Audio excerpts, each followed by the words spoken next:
3번 얘기 좀 그만 나왔으면 좋겠어. 진짜 제발. 그놈의 1, 2, 3번 포지션 진짜.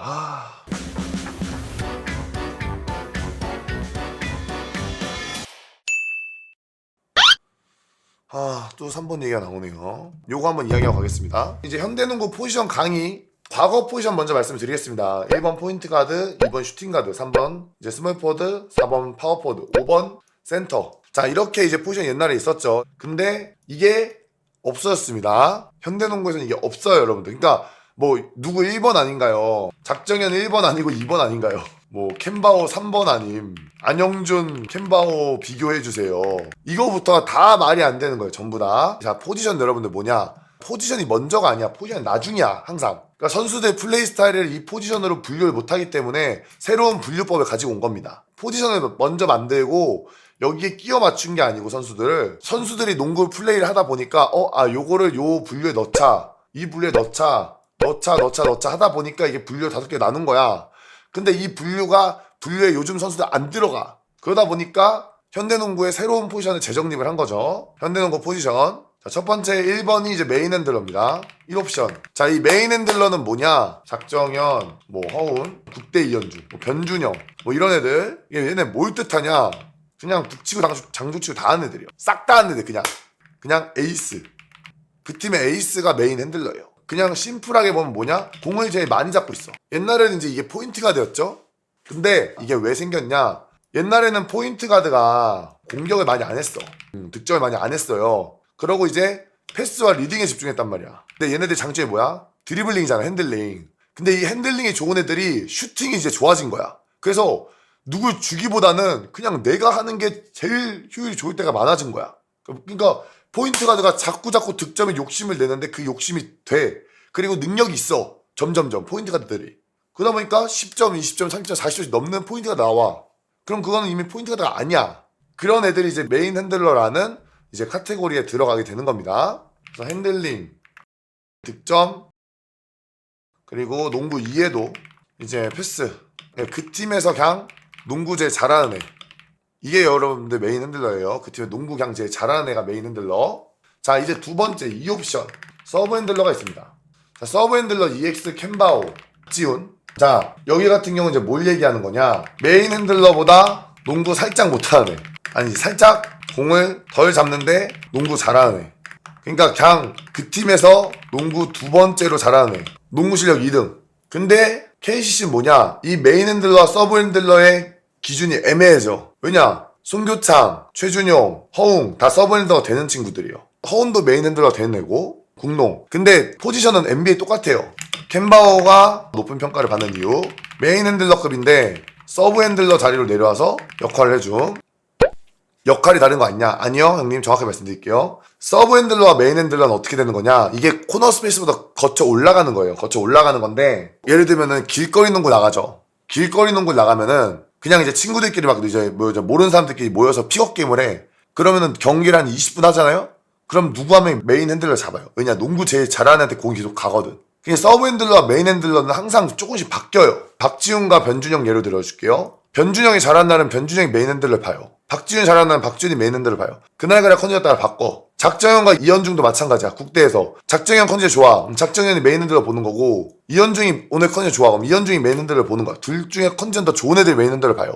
이런 식으로 전체적인 농구의 수준이 올라가면은, 선수들 수준이 올라가면은 그날그날 컨디션 따라서 이 포지션이 조금씩 바뀌어. 그럼 슬슬 패스가 점점 자연스럽게 뭔가 동물적인, 약간 사자와 하이에나 사이에서 하이에나가 먹이를 양보하듯이, 사자한테 먹이가 먼저 가듯이 그런 느낌처럼 서브 핸들러와 메인 핸들러는 알게 모르게 이제 서로 티키타카 이렇게 된다. 자, 코너 스페이스 이야기를 할게요. 코너 스페이스.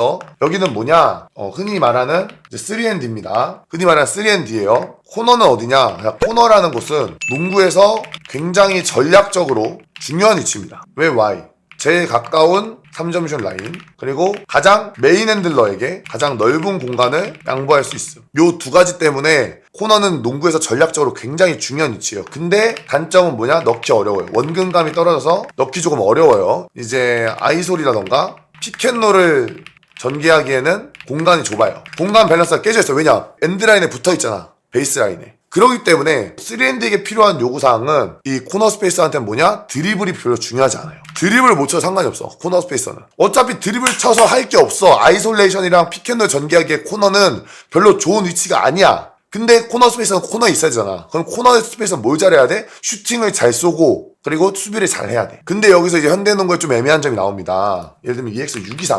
근데 ES623은 2대1을 좀 해요. 잘하는 건 아닌데 623은 2대1 좀 한단 말이야. 그럼 어떻게 되냐? 현대농구에서는 포지션이 두 개를 같이 볼 때가 있어요. 순간적으로. 예를 들면 623 같은 경우 코너 스페이서를 기반으로 하다가 올라와서 2대2도 되는 애야. 한 번씩 서브핸들러 위치 가면 서브핸들을 하는 거야. 그리고 반대로 서브핸들러 친구들이 한 번씩 코너에 빠져가지고 코너 스페이서 역할도 해. 그게 누구야? 이현중이야. 이현중 같은 애들은 코너 스페이서 되고 서브핸들도 돼요. 그래서 코너 스페이서인 친구들이 3점슛과 수비를 잘 하다가 거기서 내가 나 드리블 핸들링 좀 잘해줘. 그러다가 한 번씩 2대2도 올라가서 쳐. 그게 잘 돼. 그럼 어디로 가? 여기로 가는 거야. 코너 스페이스에서 잘하면 여기로 올라가요. 그러고 여기서 잘하면 어떻게 되냐? 메인 핸들러 가는 거야. 근데 웃긴 게 있어. 메인 핸들러와 서브 핸들러들 중에서 코너 스페이서가 안 되는 애들 있어. 역설적으로. 그런 친구들은 또 뭐 하는 친구들이냐? 캐치앤슛이 안 좋은 친구들. 예를 들면 변준영. 여기는 캐치앤슛이 그렇게 좋질 않아요. 메이킹은 잘하는데.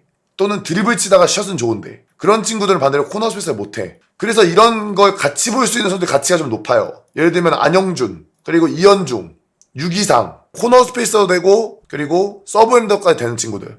이런 친구들 가치가 굉장히 높아요. 왜냐? 나중에 경쟁력이 떨어져. 드리블 핸들링이나 스피드가 떨어져. 그럼 코너에서 코너 스페이스만 해도 돼. 그리고 이제 마지막으로 스크리너인데 요 스크리너는 뭐냐? 메인 핸들러와 서브 핸들러 공격을 도와줘. 스크린을 걸고 픽앤롤 5월 팝을 하는 친구들이에요. 이게 옛날에 센터에서 왜 스크린을 변경이 됐냐? 메인 핸들러들의 역할이 굉장히 중요해졌어요. 더 옛날에는 포인트 가드가 센터를 넣어주면 센터가 파워를 기반으로 상대를 부수는 농구를 하던가 스몰 포드들이 인사이드에서 미들레인지 쏘는 확률 농구를 했어요. 근데 3점슛 확률이 올라가면서 메인 핸들러들이 외곽에서 슛을 던지는 경우가 굉장히 많아졌어요. 3점이 근데 득점적으로 봤을 때 득점 수치는 더 높잖아.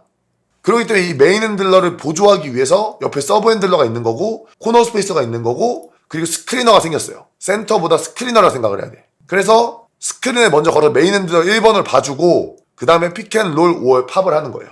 여기서 이제 살짝 변종. 자, 1번은 코너 슛이 되는 스크리너가 있어요. 뭐 EX 강지훈 같은 애. 그리고 2번 인사이드 플레이가 되는 스크리너가 있어. EX 마레이. 약간의 변종들이 좀 있어요. KBL에도.